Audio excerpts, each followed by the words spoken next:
Hello and welcome to Podium, which is coming to you live from the Sierra Leone Broadcasting Corporation with me, Asmiba. We start with a quote of the day which comes from an American businessman, and it says, to be a good citizen, it is important to be able to put yourself in other people's shoes and see the big picture. If everything you say is rooted in your own identity, that becomes difficult or impossible. In today's edition of the program, in his independence speech, President Bio calls for national unity and cohesion. We shall dissect the president's speech in this edition of the Podium. Queen of England honors Sierra Leonean Collins Pratt for services to music in the West African community in South London. The Nuclear Safety and Radiation Authority raises concern over the radioactive substances collected as scrap metals. And Civil Rights Coalition concludes monitoring of water, sanitation and hygiene facilities in schools in the western area, northeast and northwestern regions of the country. All these stories and more, including your text messages, which you can send to 088373504. The number again is 088373504. Or you can also send us a message through our Facebook page, which is SLBC Channel 31. The program is Podium.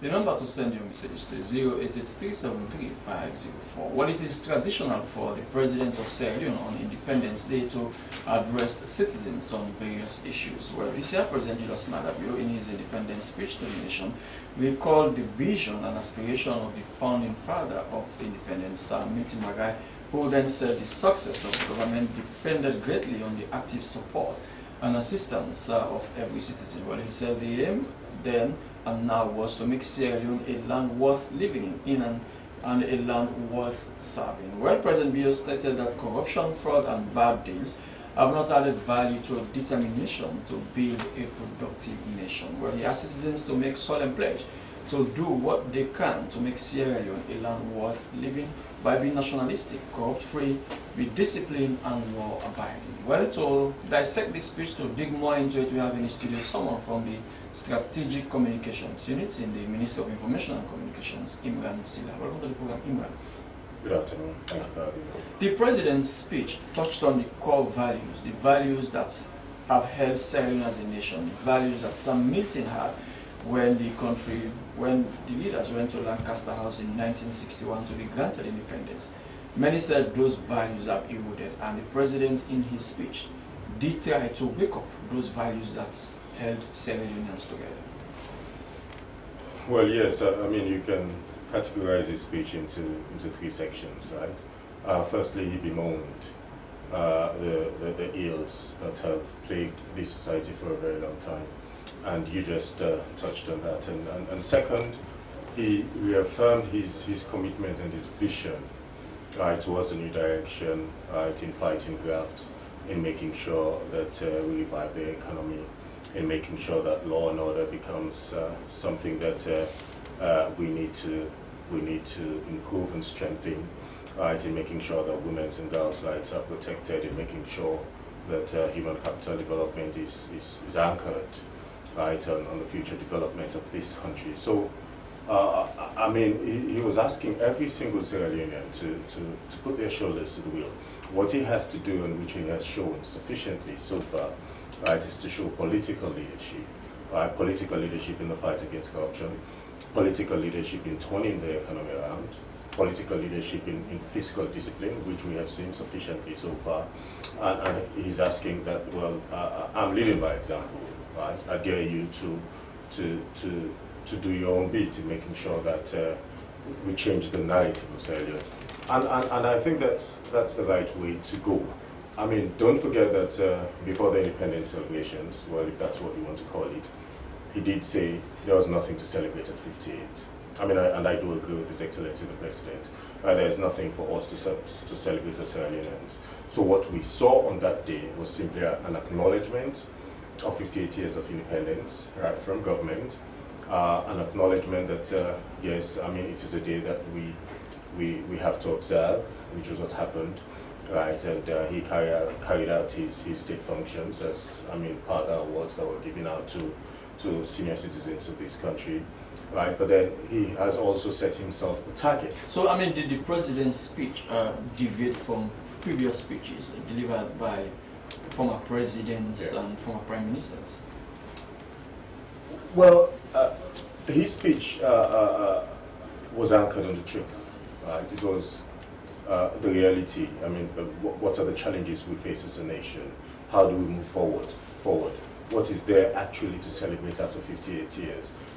It's a reawakening moment for all of us that indeed we have come this far for 58 years and there's very little to show for it. So we need to pull our socks up. So what was the new agenda that the president set in his speech? Maybe one would say, henceforth it should be a new dawn. Well, he reaffirmed his commitment. I mean, don't forget that he made a very clear indication that until we get to 20% in terms of our domestic revenue, right, there's no point to celebrate. And what do we have for now, right? We have 14%, so we have about 6% to go, right? Between 2016, 2017, it was about 12%, and that was 4.35 trillion. So now at 14%, at 12%, it was 3.34 trillion. So we're moving forwards, right? But those are little steps. There's a lot. I mean, that's why if you go back to his speech, he continues to indicate that we need to diversify the economy, right? We need to look at things like agriculture. We need to look at things like marine and fisheries. We need to look at things like tourism. Go to the Banjo, see how much they have profited as a nation from tourism.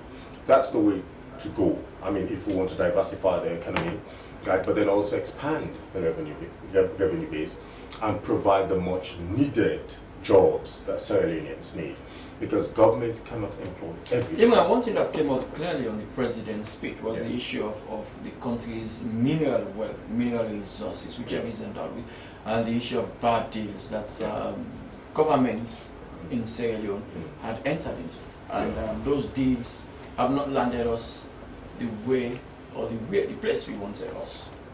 Well, I mean, going back to when the 99-year deal was done, right, at the House of Parliament, I mean, we all talked about it, didn't we? Right? I mean, how can you have a deal for 99 years? What does it benefit Sierra Leone? I mean, at the time, how much would we get in terms of revenue, right? And we weren't happy as a nation. So, I mean, it's an indication that the president acknowledged that those were bad deals in the past. What we need to have are credible partners, not fly-by-nights that will come after 6 months and fold up and say, we cannot continue business anymore, and then you have another fly-by-night company to come and take over. That's not what we want. We want credible partners in development, right, so that Sierra Leone benefits what it should benefit in terms of our mineral resources. After the Ebola, everything went downhill. So the mining sector has to be revived again. And that is why government is insistent on looking for credible partners to come and invest in the mining sector. But not only the mining sector, because from experience we know if there is a slump in the world market, then every nation suffers. And so you cannot be over-reliant, right, just on mining alone. So hence the direction to diversify the economy in other areas so that we expand the So what has this government learned from those bad deals? We've learned that we don't need to continue those bad deals anymore. We cannot be looking to develop this country and rely on bad deals. We also have learned that there has to be discipline, right, with the economy in terms of the way we go about our business. We've also learned that corruption, right, because those are essential to those deals, because there were a lot of kickbacks that went around, and people, I mean individuals and families benefited instead of the nation. So that is why there's emphasis on fighting corruption and graft, and that's why we have the commissions of inquiry, we have the technical audit report, we have the Anti-Corruption Commission that has raised so far over 13 billion leones, right, and brought back to the single treasury account.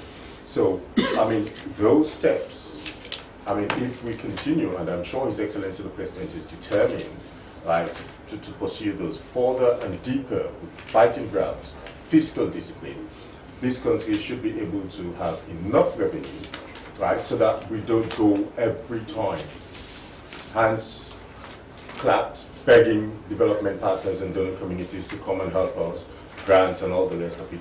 Yes, we might need those because they are our development partners, but we need to be able to raise revenues for ourselves as a nation to do the things we need to do. Okay. He is Imran Silla, a member of the Strategic Communication Team, the Minister of Information and Communications. It's Podium coming to you from Fulton. We'll send you a message to the number you see on the screen. That's 083733504.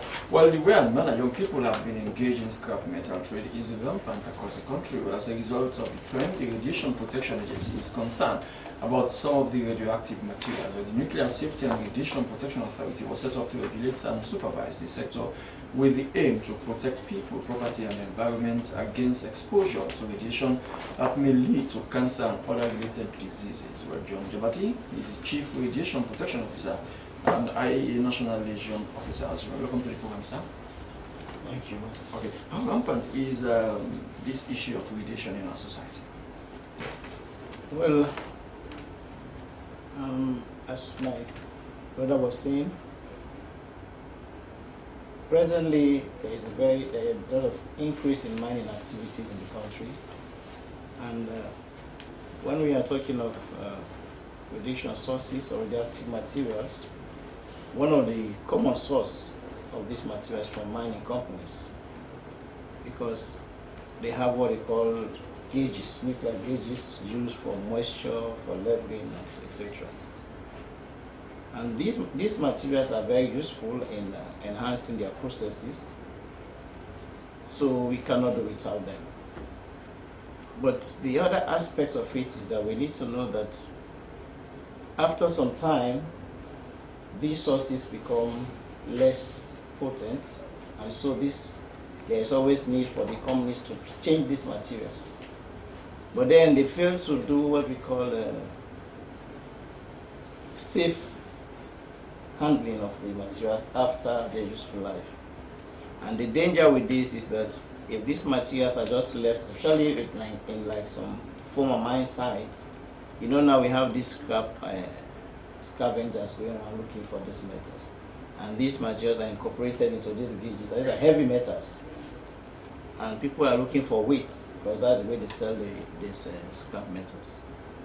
And if by any means those gauges are open and these materials are exposed into the atmosphere, it will be very, very disastrous. Is that what is happening at the moment in those disused mining sites? Yes, because people are going everywhere looking for scrap metals. What we've done as an authority, we've been going around to retrieve these materials. In fact, it will interest you to know that one of the gauges we retrieved was in a dwelling house at Kisi. But the house was used for storing of these scrap metals. You know, we have the equipment, those radiation monitoring or detector equipment that we use. You can't detect radiation with your physical eyes, or with you can't feel. So you need the monitoring equipment to detect them. So while we are passing, the equipment started to alarm. And then we noticed that there is a presence of radiation around that place. And with our technical ability, we were able to locate the place after 2 days. In fact, it was even buried under the soil. We were able to retrieve it. And so the public needs to cooperate with us, because it's not good to just be gathering these gauges and then, because some of these materials are what we call legacy sources. They've been here before even the establishment of the authority. And now people going around just gathering these materials. And you know, it's international law that you don't ship radioactive source to another country. That's why we go around to gather these materials. I mean, aren't there laws governing the disposal of these gauges? There are laws. There are laws. When the authority was established, we made it mandatory that for all new companies, just like my brother was saying, new companies coming, we made it as a law, as a rule to them, that before you bring those materials here, you need to make an undertaking with the manufacturers that at the end of the useful life of these materials, you will send it back to them. Because the problem with radioactive sources is so difficult to dispose of. So have they been complying? Yeah, well, for the new ones coming, but we're talking of legacy sources that have been here now before, and these manufacturers, you can't even locate them again. So what's the authority going to do with the leftover now? Well, those are the challenge. What we do, first of all, we try to condition them. In conditioning, we put them in a temporary drum and then we use some concrete and some lead, condition them. But then the problem after conditioning, where do we keep them? That's the other problem. So we need to get a facility where we store them, because that's the normal practice for all African member states. You build a storage facility where you keep them. So that's where we are working towards now. Fortunately, for the past 3, 4, 5 years, we've been requesting governments to get a storage facility for these materials. It has been falling in deaf ears. But this year, fortunately, that shows even demonstrate the seriousness of the government and the commitment for human health. Because this is really to protect human health, because if these materials go into the public, these are the sources of cancer. Okay. So now government has approved funds through the Ministry of Finance, and even the Ministry of Lands working towards acquisition of this land where this facility will be based. Okay, he is the Chief Radiation Protection Officer, IAEA, John Jabati. It's Podium coming to you from FITA. Well, the Civil Rights Coalition has concluded a nationwide monitoring of water, sanitation and hygiene facilities in schools in the western area, northeast and northwestern regions. The visit was to ascertain whether the operators are doing what they claimed. Well, the wash facilities were introduced even before the Ebola outbreak to improve on sanitation in schools, as many schools have no effective wash facilities, thereby affecting their normal schooling, especially for the girls. Well, for more on the visit, we have in the studio Alfonso Mali, the National Coordinator of Civil Rights Coalition. Welcome to the program, Alfonso. Yeah, thank you very much and good afternoon to viewers. How many schools did you visit? Well, in the western area, it was divided into 3. We have schools in Far West, Central and East. In the Far West, we visited 20 schools. In the East, in the Central, we visited 15 schools. And in the East, we visited 25 schools, both primary and secondary schools. And in the Eastern region, total of 50 schools. In that Northeast and Northwest, 50 schools. So what we did, because in the free quality education, we have 5 core elements that we want to achieve as access, quality, resources, retention, completion, and post-completion. And in the words of the President, the third aspect, the retention, and I quote, "This will keep children in school through student-centered interventions, including nutrition programs, and general washed programs." So what we did at the Civil Rights Coalition, we kind of do some assessment in wash facilities, because mark you, the government have allocated 21% of its budget in 2019 to education, which is 1.14 trillion. And part of this budget is the government, because the ministry have done assessment on wash facilities in school. So it's government to see how they can upgrade. So how much wash of that facilities 21, in school. out of that 21%, how much of it is going to wash facilities? This will be based on the programs the Ministry of Education presents to the Ministry of Finance based on the assessments they did.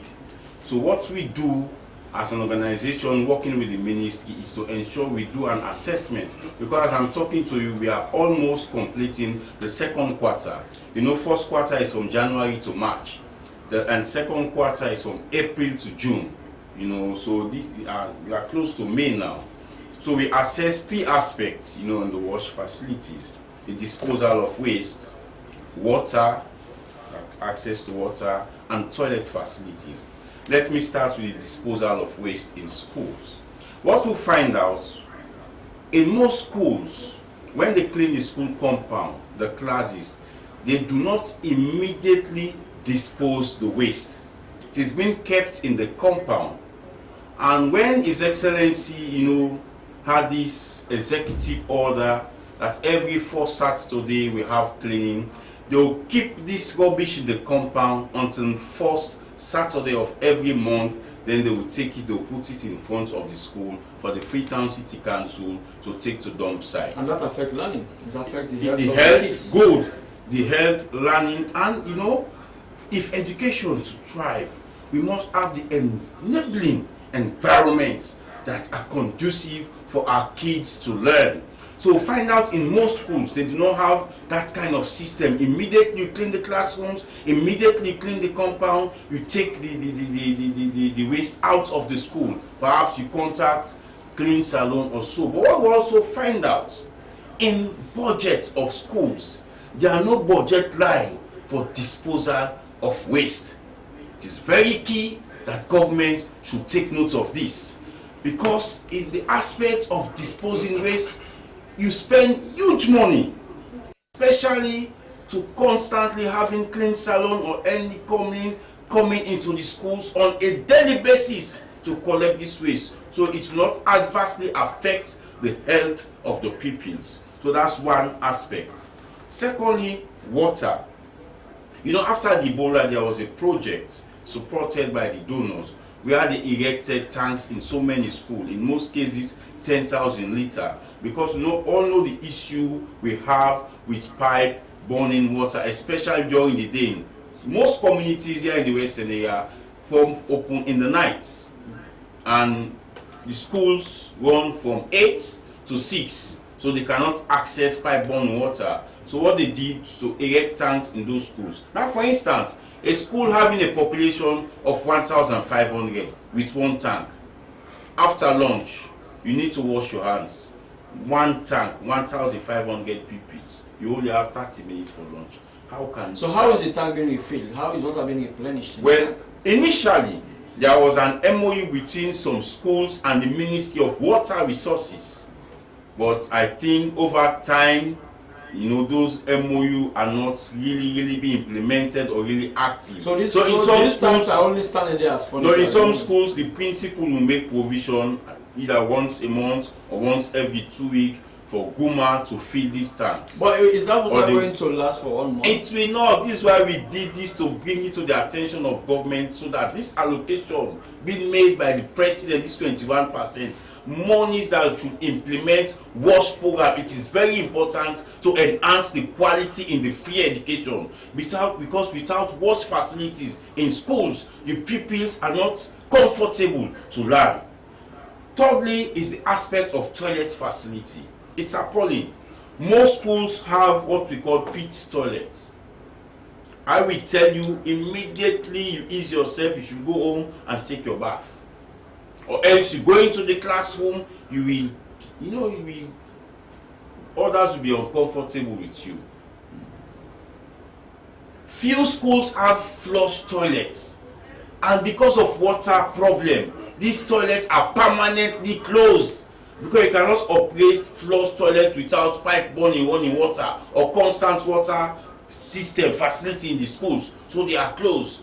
So in an aspect, we are in fact, let me talk for there inadequate toilet facilities in most of the schools. Most of the schools we have 2 toilets for boys, 2 toilets for girls. A school where you have a population of 1,500, you have 2 toilets for boys, 2 toilets for girls. So what normally happens, because we spoke to pupils, teachers, what normally happens, those who stay closer to the school, they will go to their home to ease themselves, and in most cases they will not come back. And we not have public toilet facilities close to this school where they can access. So what we are saying, government commitment to education is huge. We always want to commend His Excellency for according the pupils the free quality education, because in terms of access, we all see the last year we had 33,000 pupils that sat to the WAS. This year is over 140,000, which means it is justifiable for His Excellency to accord the pupils free quality education. He has also done well by allocating 21% of his budget. In Africa, there has never been a government that have allocated 21% of its budget to education. But why we are in as civil society is to do real-time monitoring, that we inform government on policies and implementation of these programs in the budget. Okay, and it is high time government implement WASH facility being allocated in the budget to ensure we upgrade WASH facilities in schools. Thank you very much, Alfonso Olidia. We shall continue that interesting revelation, what you just found out in our schools. The program is Podium, coming to you from Freetown. Well, the New Year's Honours this 2019 recognizes the outstanding achievements of people across the United Kingdom, and it is officially gazetted as a public record from the Civil Division Central Chancery of the Orders of Knighthood St. James's Palace, London, that the Queen on the 29th of December 2018 was graciously pleased to approve the award of the British Empire Medal Civil Division to Collins Brain Pratt for services to music in the West African community in South London. Well, Collins Pratt, whom the industry fondly refers to as the champ, is the first Sierra Leonean to win the Queen's Award. He joins us live in the studio. Welcome to the program, sir. I feel welcome. Good afternoon, everyone. The first Sierra Leonean to bag such an award.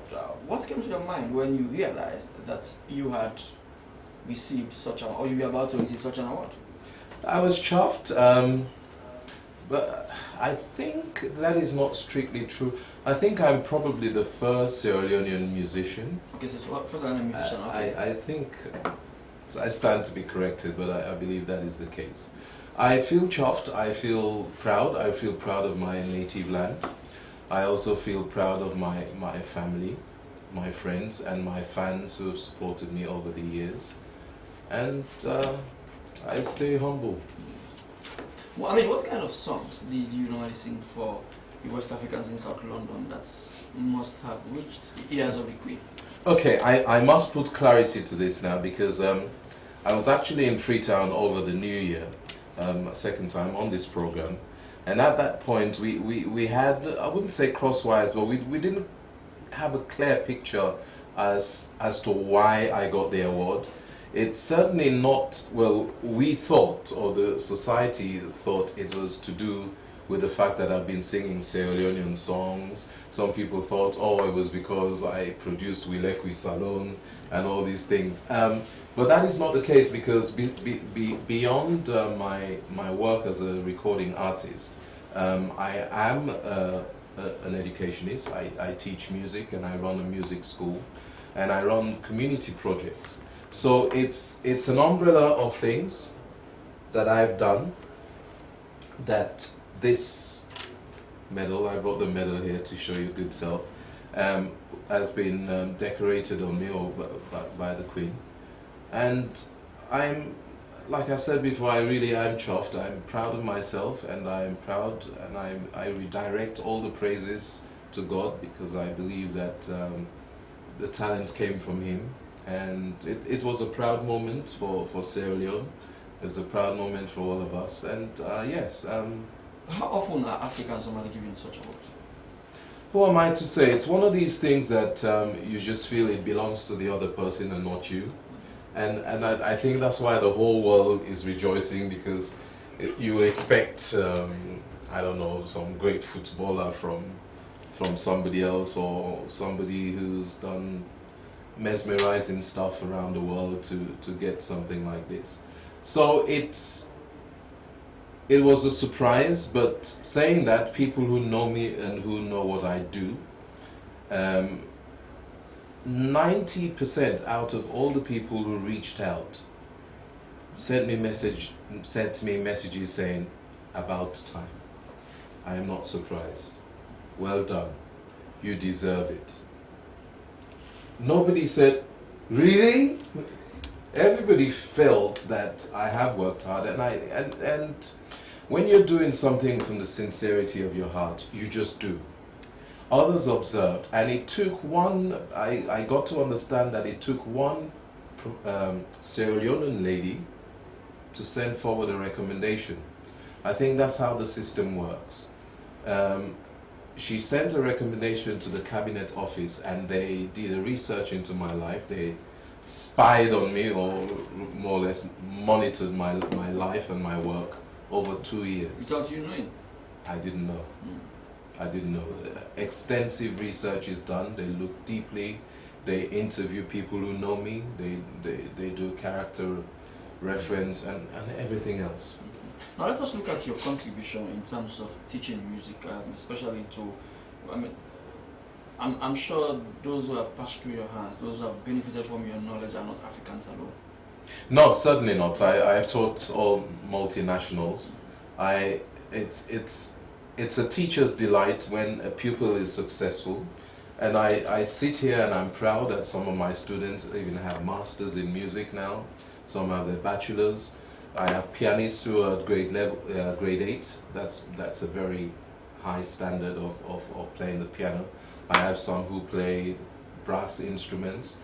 I had a brass band, or I have a brass band, who performed at the New Year's parade in London. I think that was something else they found out, they researched, and that was a good thing because I had lovely little kids playing brass band. I know you guys take these things for granted, but we don't have it in London. You don't walk the streets and see brass bands playing.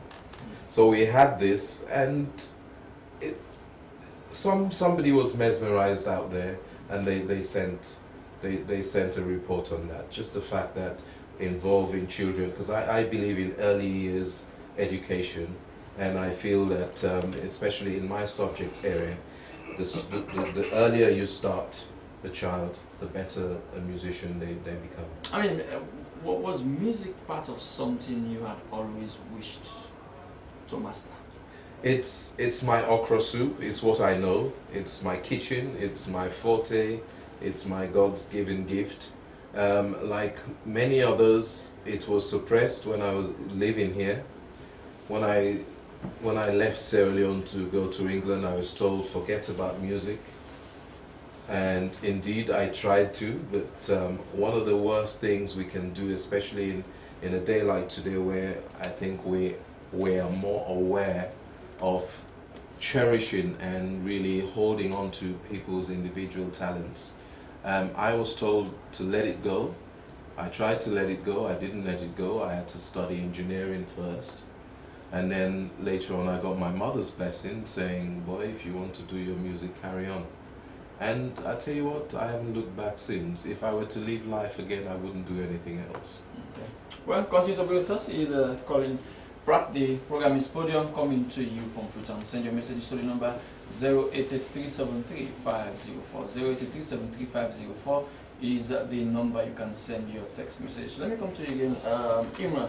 Now, the issue of corruption has been whipped up by the president in many speeches, and this one was no exception. Now, let us look at his resolve in the fight against corruption. How corruption had been fought in the past by former presidents, even from the days of independence. People had always said corruption contributes to destroying Sierra Leone. I mean, I think corruption is the single biggest factor holding this country back, right? Because no matter how much ideas you have, no matter how much money you have, no matter how much your development partners contribute, if you cannot deal with corruption, then, I mean, that's it. You can't progress. And we have seen that year after year. It is a perennial problem. Don't forget that the MCC rated us as something like, what, 70% and above, right, in terms of the perception of corruption in this country. Now we have it at around 40%. We wish, I mean, it can come down a bit more, right, but it shows how much attention His Excellency the President has put on corruption, right, and how much results we're getting.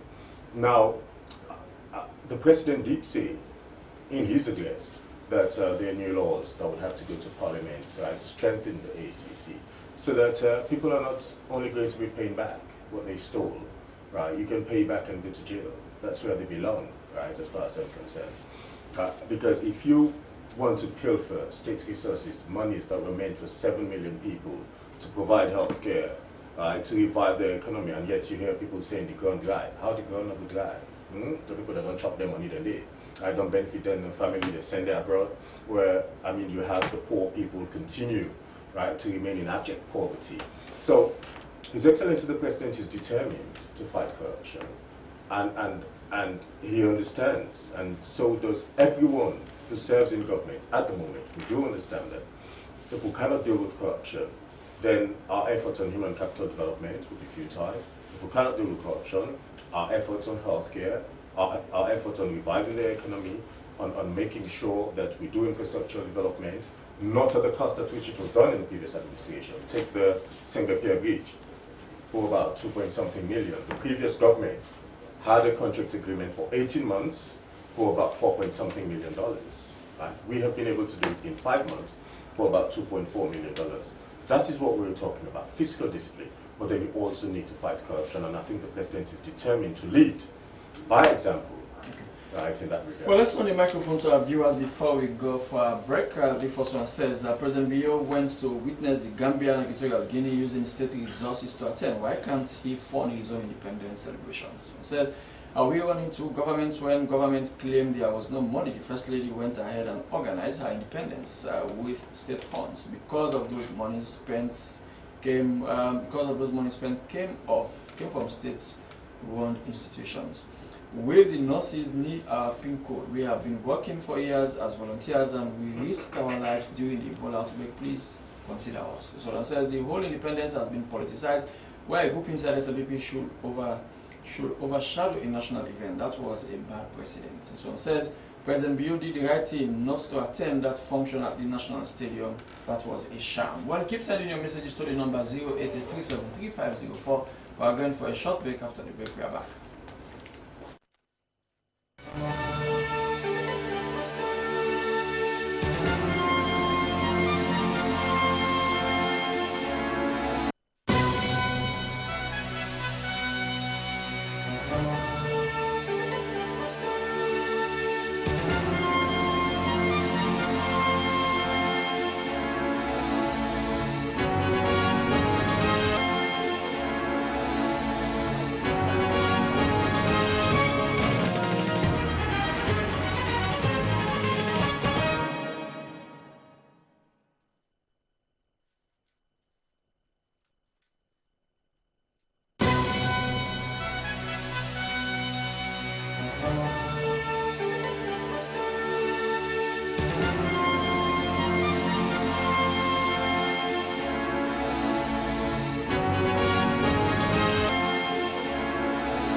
Well, the program is Podium, coming to you from Freetown.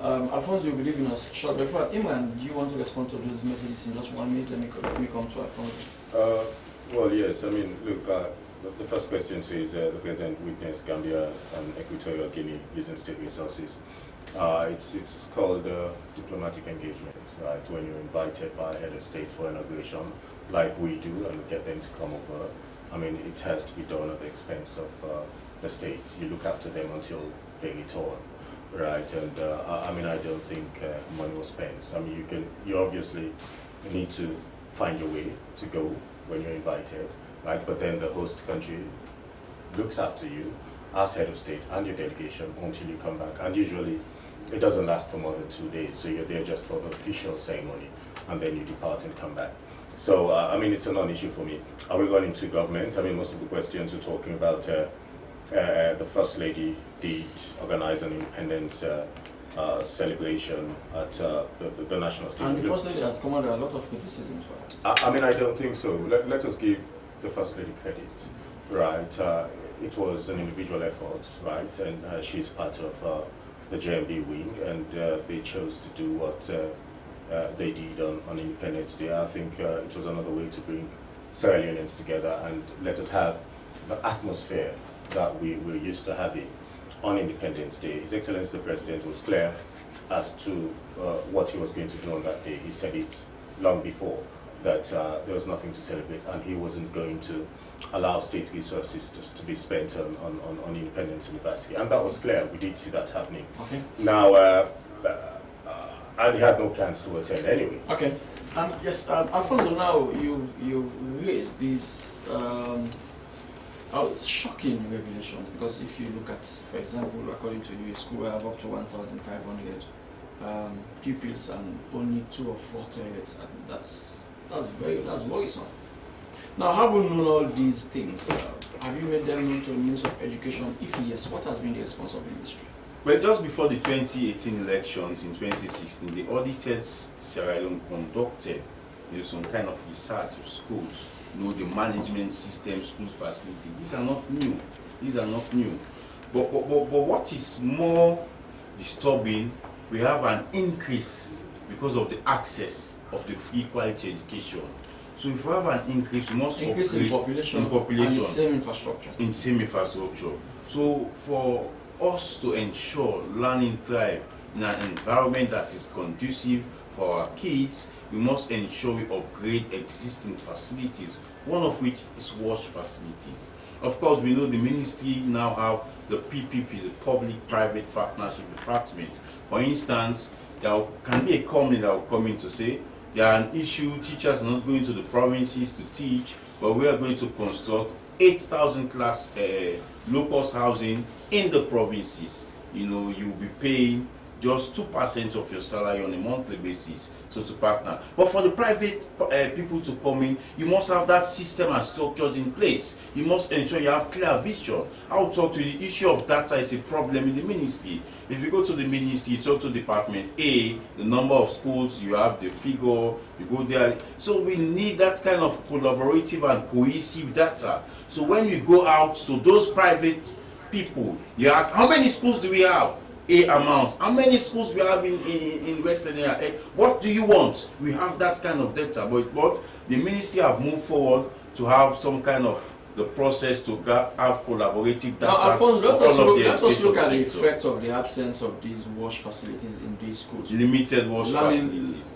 Yeah, well, limited as that's just euphemism anyway. That affects learning seriously. Yes, yes. It affects learning. And it defeats the purpose of the free education itself. It doesn't defeat the free, but it affects the quality in the education. It affects the quality. This is why I quote from His Excellency in terms of the 5 core elements of the free quality education, retention. He spoke about the school feeding program, you know, which keeps children in school. And what will also keep them in school is wash facilities. But how can children be fed? They don't have somewhere to answer to the call of nature. This is why we are in it as civil society to raise this kind. And I want to commend the minister. I want to commend staff of the ministry. They've always worked with the civil society. Of course, the Ministry of Finance has been doing very well. But why we are calling their attention, you know, this 21% is not money lying at the Ministry of Finance. It's only when we pay tax, it's only when government have the resources. Because governments have other competing interests. But because governments have prioritized education and the issue of wash facilities is important for learning to thrive, especially enhancing quality, we must ensure that government take note on this. Emma, you want to have a bite before I come to the man from... Can I just say very quickly that, and this is an official line, right? We understand that when we were going to introduce free quality education, that there are going to be challenges, right? We take that on board for the first year, right? But then we also need to focus on the positives, and I think there are a lot of positives. What I think this government and the ministry is committed to doing is to make sure that with the feedbacks we're getting from Alfonso and others, we work on the challenges to make sure that come next academic year, right, the free quality education will be much more better than the first year, would be more adequately prepared and ready for students and for teachers. I mean, it's obviously going to be a challenge. There's obviously going to be challenges. I mean, as we move along, take the free healthcare, the National Health Service. I mean, 40 odd years on, do they still have challenges? Yes, they're still talking about waiting times to be cut down. They're still talking about specialist services as in cancer or kidney transplants and all the rest of it. How do you bring those times down? So you're still going to have that debate. Well, let us celebrate the fact that we now have free quality education. Let us celebrate the fact that a lot more students have access to exams and that they don't have to pay. A lot more students have access to schools for which their parents don't have to pay for. But I mean, there's a lot for us to celebrate. And yes, we understand we have challenges, but those challenges, government is prepared, right, to make sure work on them in the next academic year and thank you. Yes. Alfred, I want to come to Jabati. Initially, that was my point. I said it that in terms of access, we saw the number rose for the WAS exam from 30,000 to 1,000. And other aspects we have been discussing in the free education, we have been promoting those issues. Absolutely. But it's also good for government to understand that wash facility is challenging when it comes to learning and achieving the quality. Thank you very much, Alfred. I think your message has been sent. Now, Mr. Jabati, you only need to go to Say for instance, you go to the Kisi drum site at Ferry Junction. You see scavengers, young scavengers, they are using their bare hands. You go to other places, you see young guys who are supposed to be in school using their bare hands to scavenge for these scrap metals. They don't even know the risk behind what they are doing. But that's the challenge, you know, because they don't know they may be exposed to these materials without knowing. And so we don't need to wait until the worst happens.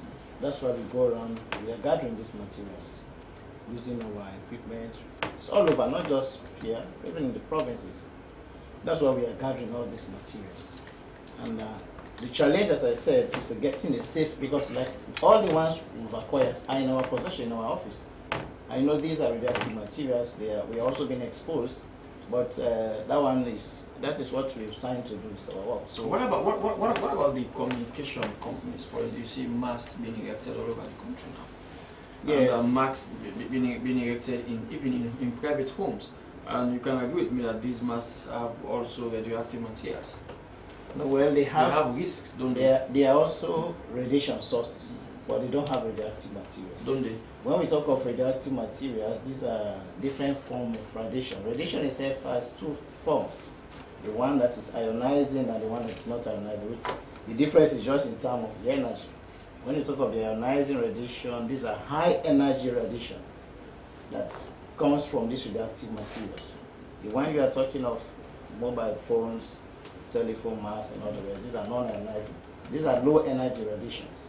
So the concern there is not as much as the ionizing, because the ionizing, the word ionizing, those who did science, you understand that these are the kind of radiation that has the potential to ionize an atom.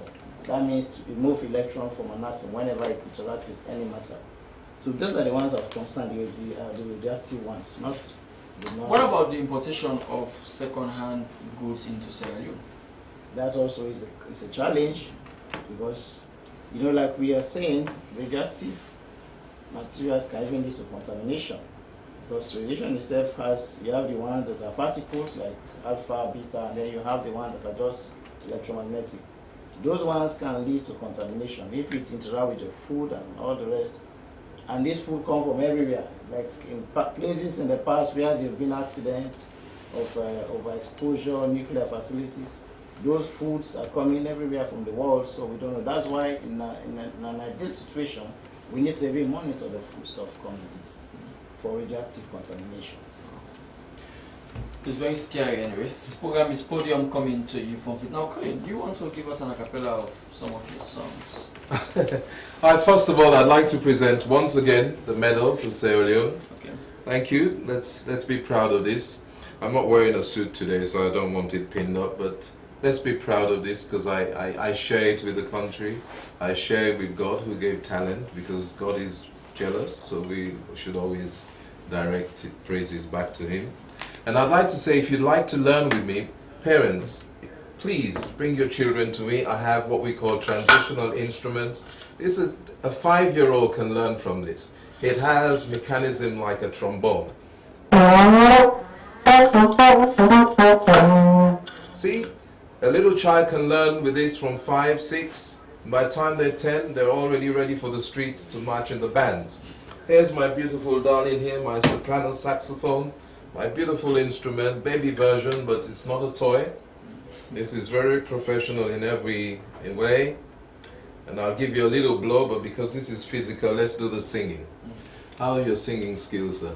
On a scale of 1 to 10? On a scale of 1 to 10. 3. 3. An honest singer. We find me. We sunshine. We fine bobo then. We fine TT then. We diamond, bauxite and kimberlite. Better day. Now for that make we tell you, say, oh, we like we salon. Oh, okay, final one. My soprano sax. Bring your children, we can teach them this. 72, 74 Dundas Street Music Room. We're being sponsored by MME and also the Apex School in King Tom, where we have our classes. join us, okay? All the information at 72 Dundas Street. Here's a little thing from Sonny Rollins.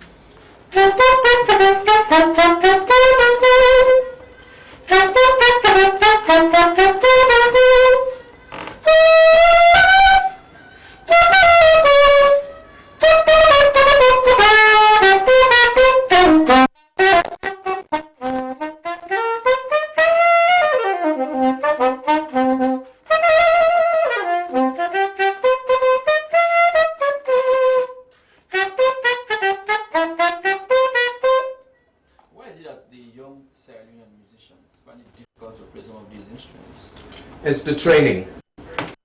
I am about to, well, I will quite honestly criticize the training because I've been, in the past weeks that I've been in town, parents have been bringing children to me who have learnt in a very short space of time lots in a couple of days than they've learnt in years. I think perhaps it's not well, it is reflective of the trainers, but in every discipline you need to be updating ideas. Doctors need to be learning new things. Teachers, we need to be learning new ways of teaching because the world is evolving, and as you know, it's all to do with that. So that's probably part of it, sir. So that's why I've come back. I want to make a change. I want to impact society and make a difference. And you've come back for real, right? I'm coming back in doses. You would find, well, in past years, my trend has been 4, 5, 6 times a year. That's quite a lot. I need to give back. Okay. It's a good legacy to leave. You're welcome. I feel welcome, sir. Thank you very much. Imran, as we are now trying to round up today's edition of the Podium, how do you think citizens receive the president's speech? I mean, I think generally... Do you think it resonated? It's not only about the speech he gave at Independence Day, but also the first year anniversary, of his first year in office. It was very low-key, very, very moderate, and again... Almost like a song-by event? Well, yes, we don't want to begin the pass and pull double all over the streets to spend millions and billions of billions, or begin the pass now, parade twice and begin to go give $40,000, $50,000 like President Nkrumah did do. No. This is a different time, it's a different government, it's a different head of state. Someone who's very disciplined and wants to do things moderately. So he takes every occasion and every opportunity to show his humility and show the people of his country that he understands that there is a lot that needs to be done and there is nothing to celebrate here. Imran, when the president was campaigning, the issue of lawlessness, many people thought because of his military background, once he became president, the issue of lawlessness was going to be nipped on the bud. But it seems as if lawlessness is on the increase. Well, I haven't seen the statistics to suggest that lawlessness is on the increase. Go to the police stations go to the police, talk to the police. It's always every now and then you listen to Monica, for instance, you hear people being stabbed, people being beaten, people being killed. So I have been getting those for the past 12, 24 months, right? And I haven't seen the statistics to suggest that it is on the increase. I however, understand that there is a need for us as a government and for the police and the security apparatus to get to grips with the current trend and make sure that we try to curb it as much as possible, right? Because we cannot continue to live in a state where people, to some extent, don't feel secured, right? At night and other hours, going about their normal business. So, yes, I think it is something for the security institutions to note down and work on it, and government obviously will be ready. So what do you think was the high point of the president's speech? It was about his call for all of us.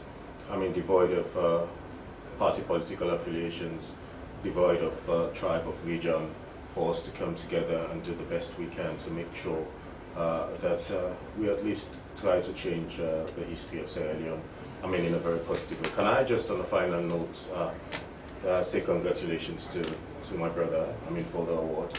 I think it's a moment that every Sierra Leonean will feel very proud of, and we hope that you continue to do what you know, how to do, which is music, and give us every bit you can, for the Sierra Leonean kids who are interested in music, right? Too. Thank you. Thank you very much. Well, that's how we end today's edition of the Podium. Thanks to all my guests and the rest of the production team. My producer, Salma Tabati. We join you again tomorrow. God bless you. Goodbye.